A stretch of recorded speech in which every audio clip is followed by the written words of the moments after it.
Bismillahirrahmanirrahim. Assalamualaikum. Hai sobat channel, jumpa lagi dengan gua masih di Evil 21 channel. Pada kesempatan kali ini gua akan bercerita tentang film yang buat gua sendiri ini sangat menarik dan gak bosen-bosen walau sudah bolak-balik gua tonton. Film ini menceritakan tentang manusia rekayasa genetika yang dibikin kuat dengan tujuan tertentu. Jadi ceritanya di film ini ada wadon yang bisa dibilang terlihat biasa-biasa saja dengan ekspresi yang imut, bikin gemes, tapi ternyata dia memiliki kekuatan mengerikan di dalam dirinya. Film ini berjudul The Witch Part 2, The Subversion. Film ini juga dibintangi oleh artis muda dari Korea yang sedang naik daun. Tapi yang jelas bukan ulet juga ya guys. Gak banyak cincong lagi, sebelum mendengarkan alurnya jangan lupa siapkan sajinya dahulu biar lebih manteng ya. Dan cekidot, kita lanjut ke intro.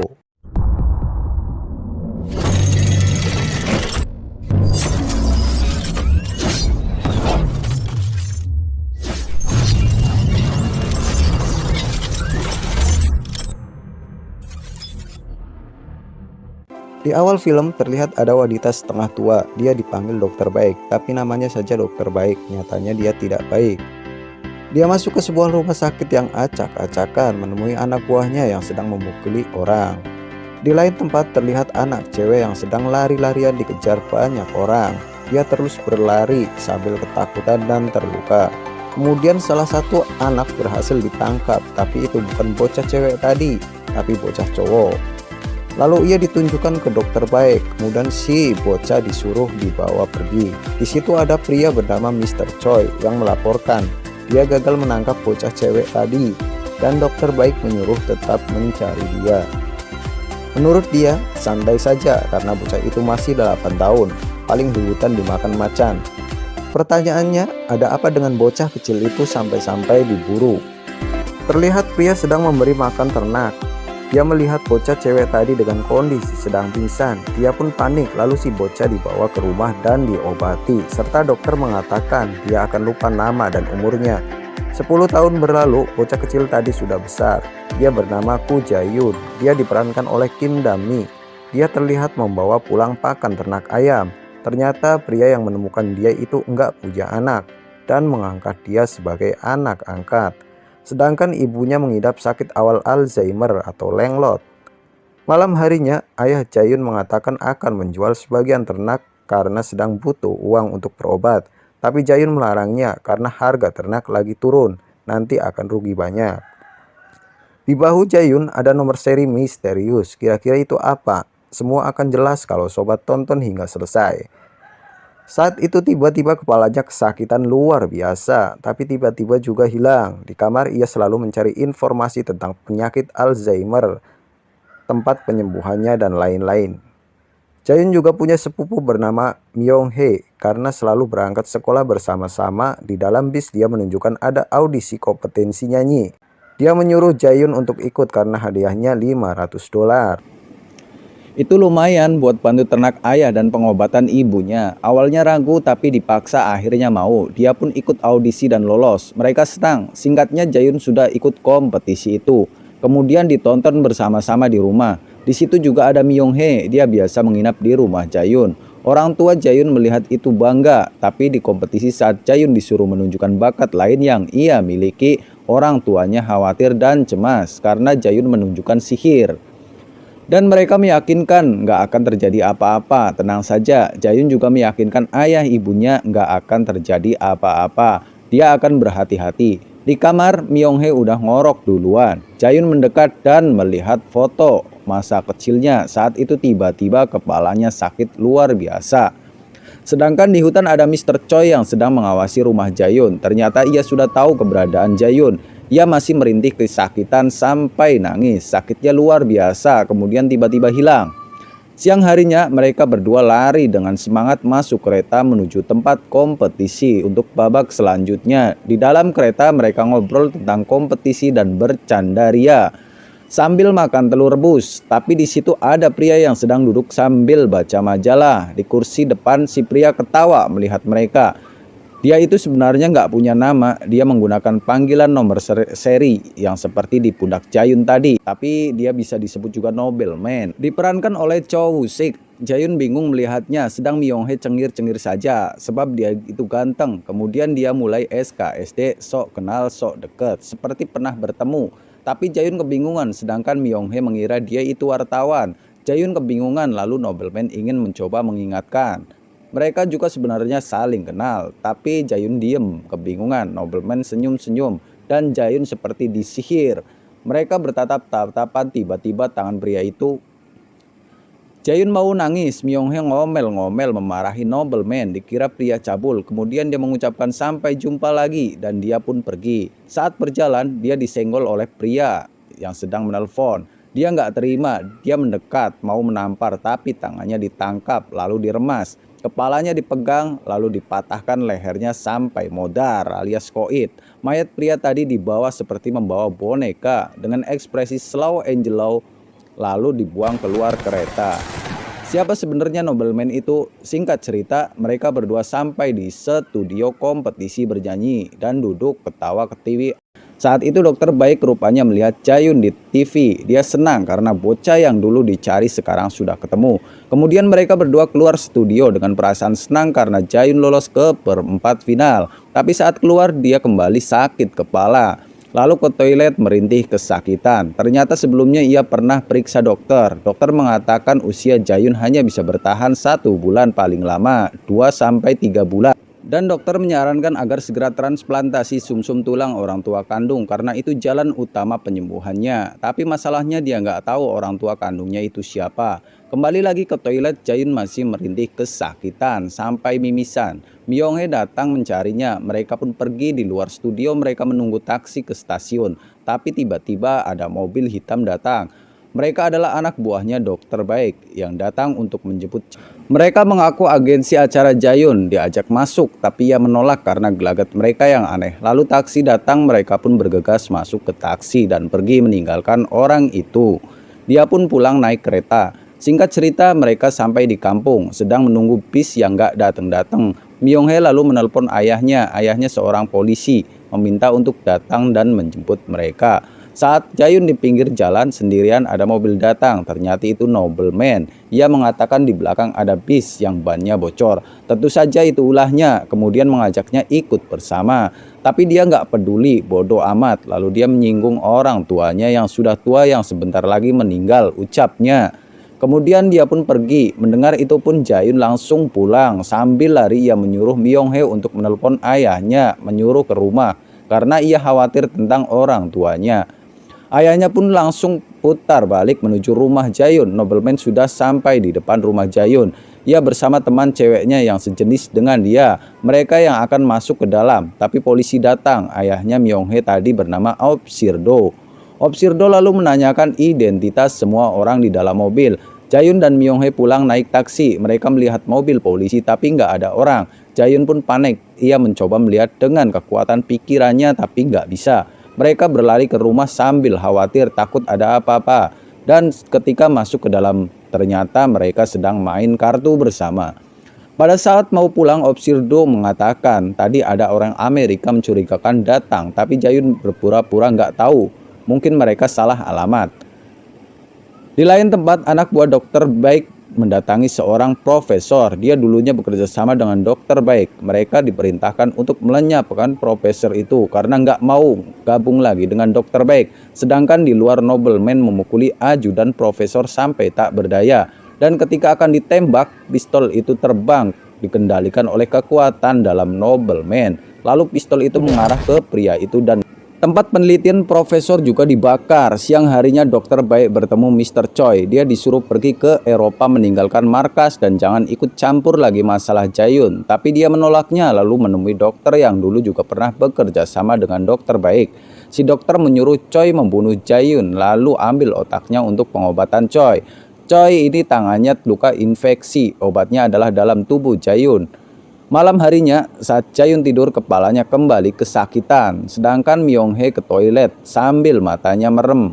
Dan gerombolan anak buah dokter baik masuk ke rumah Jayun. Mereka masuk ke kamar orang tua Jayun. Jayun mendengar teriakan ibunya langsung bangun dan keluar kamar. Tapi langsung ditodong pistol. Sedangkan Myung-hee sudah ditodong pisau. Lalu ada pria datang mengatakan dulunya hampir mati karena Jayun, tapi Jayun menyangkal itu bukan dia. Sambil menangis, Jayun mengatakan mereka salah orang dan menyuruh mereka pergi. Tapi mereka nggak percaya dan menyuruh Jayun membuktikannya. Sedangkan Myung-hee lehernya mulai disayat. Melihat itu Jayun mulai emosi dan dia langsung mengeluarkan kekuatannya.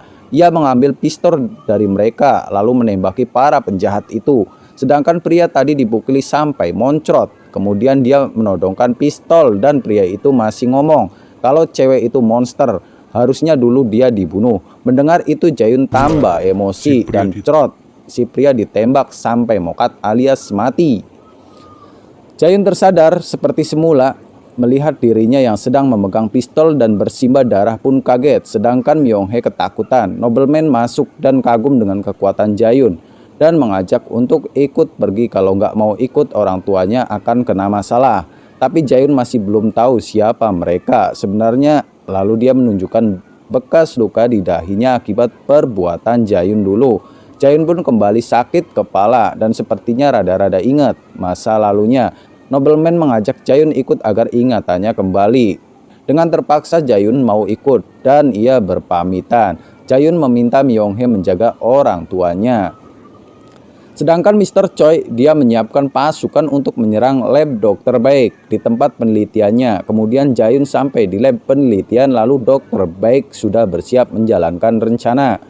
Jayun dimasukkan ke lab, ia duduk di kursi dan tangannya dikunci. Di belakangnya ada laser pemicu kerja otak.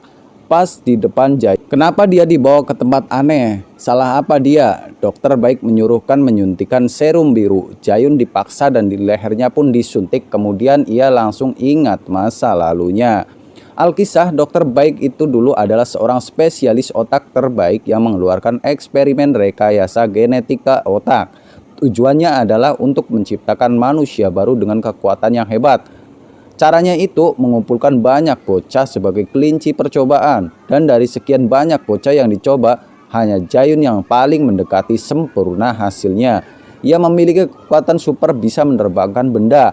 Inilah yang kenapa orang tua Jayun di awal tadi khawatir saat kompetisi nyanyi. Karena saat itu Jayun menunjukkan sihirnya menerbangkan mic di publik. Begitu juga saat ia kecil, ia juga menjadi sangat ganas. Ia bahkan mengalahkan anjing yang sengaja diuji untuk menyerang dia. Dan di awal tadi bocah yang berlari itu adalah Jayun. Ia kabur dari tempat penelitian karena nggak mau hidup sebagai kelinci percobaan. Dokter Baek mengatakan sakit kepala luar biasa yang dirasakan Jayun jika tidak diobati maka fatal. Dan seluruh lubang di tubuhnya akan keluar darah dan otaknya pecah. Serta akan mati jika tanpa perawatan yang tepat dari Dokter Baek. Ia mulai lemas. Dokter Baek menyuruh orang agar Jayun disuntik dengan serum biru yang akan menghentikan penyakitnya selama sebulan dan membuat Jayun bergantung pada dosis baru guna menghentikannya untuk melarikan diri. Setelah suntikan kedua, Jayun berubah jadi aneh sikapnya. Dokter Baek kebingungan. Jayun menatap speaker dan semuanya jadi konslet. Tiba-tiba Jayun sudah pergi dari kursi. Ia menatap pria penjaga dan cepat membenturkan kepalanya ke tembok sampai is dead. Lalu dia ambil pistol dari pria tadi dan menembakkannya ke arah Dokter Baek. Tapi nggak bisa karena kaca itu anti peluru. Jayun menatap itu dengan muka santai tapi seram. Dokter Baek menyuruh untuk menyebarkan asap obat tidur agar saraf longgar dan pingsan. Tapi saat gas dimatikan, Jayun nggak ada di situ. Ternyata dia menjebol plafon dan keluar dari tepat di depan Dokter Baek. Sambil menodongkan pistol, dia mengungkapkan bahwa sebenarnya dia tidak pernah kehilangan ingatannya dan selalu tahu siapa dan apa dia. Jayun selama ini hanya berpura-pura saja saat pergi ke dokter untuk periksa waktu itu dan memberitahu jika tanpa transplantasi sumsum tulang orang tua kandung, dia hanya memiliki beberapa bulan lagi. Untuk itu sebenarnya ia melacak Dokter Baek untuk mencari obat. Karena dia nggak tahu keberadaan di mana lokasi obat itu, Jayun melakukan pemancingan dengan cara menunjukkan kekuatannya di publik saat kompetisi di awal tadi. Jadi selama ini orang misterius yang datang pada dia karena sebenarnya dialah yang memancing mereka untuk datang. Dia mengatakan nggak mau mati sendirian, harus mati bersama. Dengan sekejap dia menembaki kaki Dokter Baek, lalu dia bertanya di mana serum lain disimpan. Nobleman dan pasukannya akan masuk ke ruang lab, tapi dari belakang mereka diserang. Ternyata yang menyerang mereka adalah Mr. Choi. Dia datang untuk merebut Jae-yoon. Pasukan dilempar dengan pintu, langsung mati. Nobleman ingat, saat kecil ternyata bocah cowok di awal tadi yang tertangkap adalah Nobleman. Ia senyum santai lalu. Sedangkan anak buahnya dihabisi Noble Girl yang datang karena dia juga manusia super. Ia langsung menghabisi anak buah Mr. Choi. Sedangkan Jae-yoon menarik Dr. Baek yang terluka kesakitan, tiba-tiba dari samping ditonjok. Jae-yoon berdiri dan menyapa dengan santai. Lama nggak bertemu, apa kabar dan lain-lain dia ngobrol. Nobleman sombong mengatakan dia lebih kuat dari dulu, bahkan lebih hebat dari Jae-yoon. Tapi Jae-yoon menghilang dan begitu muncul sudah mencekik Nobleman. Nobleman muncul menyerang tapi gagal. Dia dipegang kepalanya lalu dibenturkan ke tembok, terus dilempar ke pintu. Mau mukul tapi nggak bisa, malah ditampar. Mau mukul nggak kena, ditampar lagi. Jae-yoon dibenturkan ke tembok saat akan dipukul, tapi masih nggak kena. Malah kali ini dia yang dipukul. Dengan wajah yang sangat santai mendekat dan ditendang hingga jebol tembok. Ia mengambil pistol dan menembak lagi kaki Dr. Baek yang akan kabur. Nobleman mencoba kabur tapi langsung ditembak. Ia mencoba menyerang Jae-yoon tapi masih tetap kalah. Dari belakang Jae-yoon ditembak, ternyata itu Mr. Choi. Dia datang dan berbicara akan menghabisi mereka berdua. Dr. Baek yang sekarat menyuruh menghabisi mereka, perintah ke Mr. Choi. Tapi malah dia yang ditembak sampai mokat. Choi melihat Jae-yoon nggak ada di situ, ternyata Jae-yoon di belakangnya dan dengan senyum yang mengerikan menjatuhkan lawan dan menginjaknya, tapi nggak kena. Choi mencoba mencekik, tapi nggak bisa. Malah Choi yang dipatahkan lehernya. Nobleman masih belum menyerah dan meledek. Dia menunjukkan serum itu. Ia mengatakan serum disimpan di ruang penelitian, tapi nggak mau nyebutin di mana lokasinya. Kalau mau tahu syaratnya harus menang bertarung, baru dikasih tahu. Dari belakang ternyata datang Noble Girl yang menyerang Jae-yoon, tapi malah dicengkram wajahnya dengan santai Angelo kayak di pantai. Kemudian langsung dengan tenaga dalam muka Noble Girl trot. Mukanya hancur. Tapi Jae-yoon perutnya sudah ditusuk dari belakang. Nobleman mau menembak tapi malah nggak bisa gerak. Jae-yoon mengambil pisau di tubuhnya lalu sambil senyum mendekat dan menusuk. Nobleman mencoba melawan tapi nggak bisa. Tangannya dipatahkan dan ditusuk dadanya. Jae-yoon menodongkan pistol sambil tanya di mana formula disimpan, tapi Nobleman nggak mau ngasih tahu. Dan dor, dia ditembak.